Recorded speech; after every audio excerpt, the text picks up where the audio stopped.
The sun had barely begun to rise, casting long shadows over the dusty streets of Ouagadougou.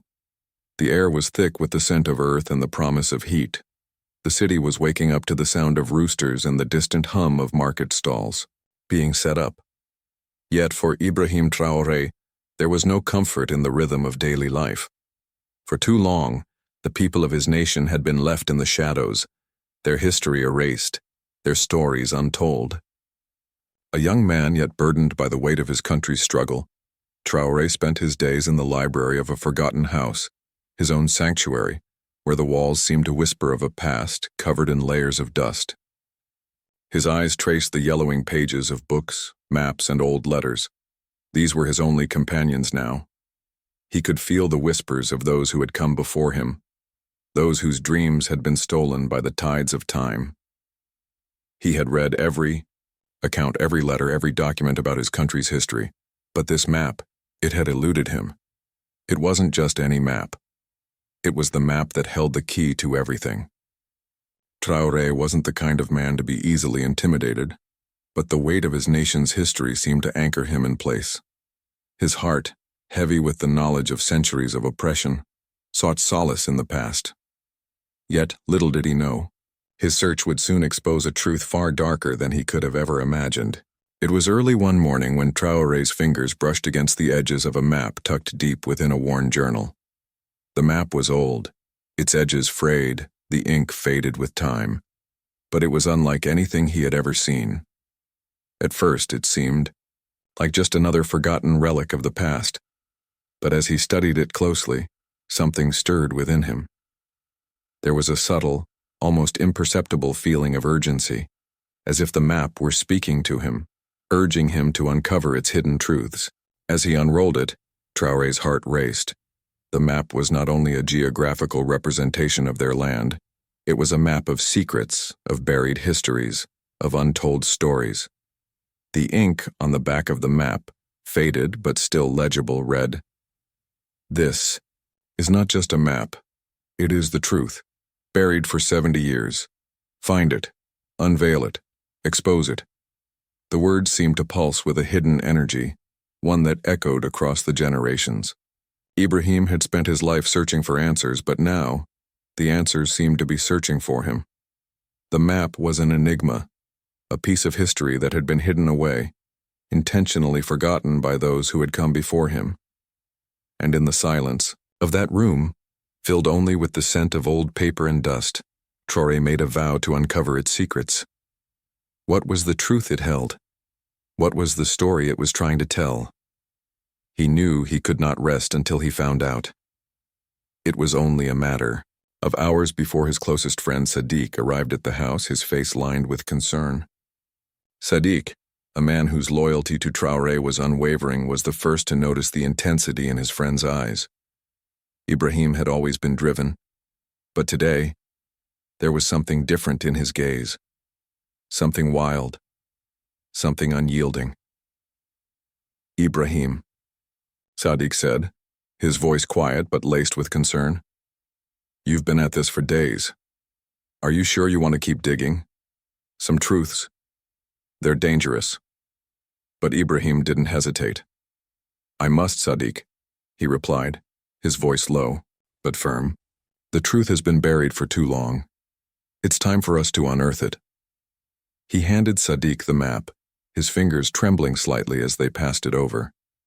Sadiq's eyes narrowed as he studied the map, the years of history and pain seeming to rise off the page and into the air around them. Slowly he exhaled, his thoughts heavy with the weight of the discovery.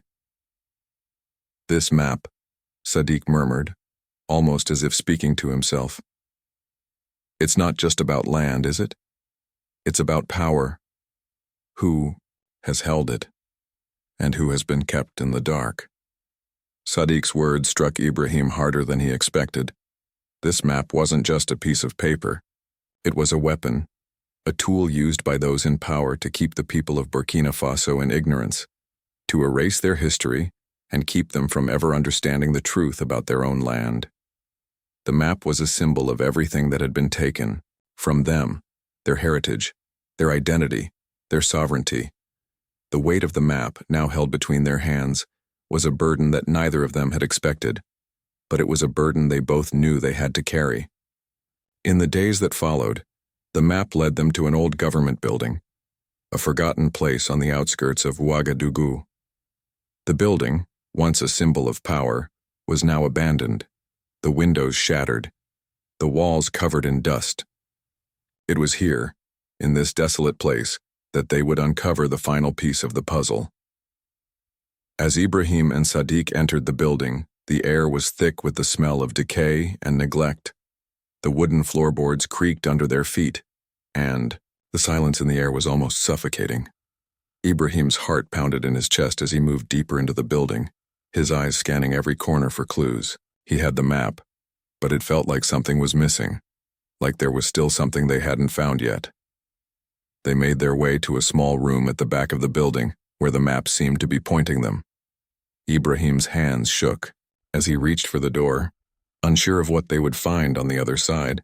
With a deep breath, he turned the knob and pushed the door open. Inside, they found an old chest locked tightly. The lock was rusted, the metal worn with age. But the map had led them here, and Ibrahim knew this was the moment that everything would change. With trembling hands, he unlocked the chest. The moment the lid creaked open, he felt as if the very air around them had shifted. Inside, there were documents, papers, photographs, letters, everything that had been kept hidden for decades. And at the center of it all was a letter, yellowed with age, its edges curling as if trying to escape the truth it held. Ibrahim's eyes locked onto the letter, his heart pounding in his chest. As he unfolded it, the truth became clear. The letter was from a colonial administrator, written 70 years ago. It detailed a covert agreement that had been signed without the consent of the people, a deal that had sold their land, their resources, and their future to foreign powers, leaving the nation to suffer in silence while others profited. The letter was a confession, a chilling reminder of the betrayal that had occurred long before Ibrahim was born. The political powers, the leaders, the authorities, they had known all along. They had sold out their own people, and no one had ever known the truth. Ibrahim felt a wave of fury wash over him. The rage was hot, a fire burning deep within his chest. For 70 years, the people of Burkina Faso had been living a lie, and now it was time to expose the truth. "This ends now," Ibrahim muttered, his voice filled with conviction. He knew what he had to do. The truth had to be told. The world had to know what had been hidden for so long. But as they prepared to make their discovery public, Ibrahim knew there would be consequences. The powers that be would stop at nothing to silence him. They had built an empire on lies, and they would do whatever it took to keep the truth buried. As the weeks passed, the revelation of the truth sent shockwaves through the political world. The powers that had profited from the betrayal tried to discredit Ibrahim, to silence his voice. But the people of Burkina Faso, empowered by the truth Ibrahim had uncovered, stood with him. They protested, they demanded justice, and they refused to back down. And in the end, Ibrahim stood before them, not as a man who had won a battle, but as a man who had started a revolution of truth, of freedom, and of hope. The sun was setting on the horizon, casting a warm, golden light over the people gathered in the streets. It was a new dawn, one that they had fought for, one that they had earned. "I am not broken," Ibrahim whispered to himself as the crowd cheered. "I am becoming." The camera pulled back, showing the scene from a distance. A sea of people, united in their fight for justice, with Ibrahim at their center. The map, once a symbol of oppression, had now become the key to their liberation, and with it, a new chapter had begun. If this story touched your heart, consider subscribing for more inspiring tales of hope, healing, and unexpected kindness. Hit the like button and share this with someone who needs it today.